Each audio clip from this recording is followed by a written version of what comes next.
India আবারও প্রমাণ করে দিল যে আসল রাজাকার কে। আসল রাজাকার কে? আসল রাজাকার হলো মূলত হলো তারাই, যে ইন্ডিয়াতে এমনকি ইন্ডিয়ার পক্ষে যারা কথা বলে, এমনকি ইন্ডিয়া যে বাংলাদেশকে বারবার হুঙ্কার দিচ্ছে, তারাই হলো আসল রাজাকার। তারা বাংলাদেশ থেকে এখন খেতে না পারায় তাদের মাথা মুন্ডক উলট পালট হয়ে আছে, যে বাংলাদেশকে তারা বিগত 17 বছর ধরে কিভাবে তারা খেয়েছে, কিভাবে তারা বাংলাদেশ থেকে নিয়েছে। এখন ক্রিকেট বোর্ডও তারা ওইটা নিয়ে টানাটানি করতেছে। যদি তোদের এতে সাহস থাকে তাহলে মোদির বউ শেখ হাসিনাকে একবার দেশে পাঠা, এখানে ক্রিকেট নিয়ে টানাটানি করছ কেন তোরা?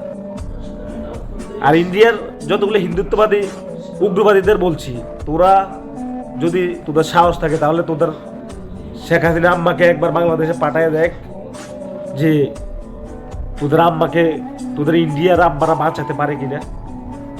তোরা ক্রিকেট নিয়ে আর ক্রিকেটের ইয়াদ নিয়ে এগুলা যুক্ত করছ কেন? কারণ তোরা বাংলাদেশের সাথে পারতি না, এই কারণে তোরা শেষ পর্যায়ে না পেরে ক্রিকেটেরকে বেছে নিয়েছ। যতগুলা ইন্ডিয়ান দালাল, যতগুলা ইন্ডিয়ার উগ্রবাদী আছে, যতগুলা হিন্দুত্ববাদী আছে, তাদের কারো বাংলার এপারে ঠাঁই নাই, বাংলার এপারে ঠাঁই নাই। তোদের সময় আস্তে আস্তে পুড়িয়ে আসতেছে, যে তোদের সময় ঘরে আসতেছে।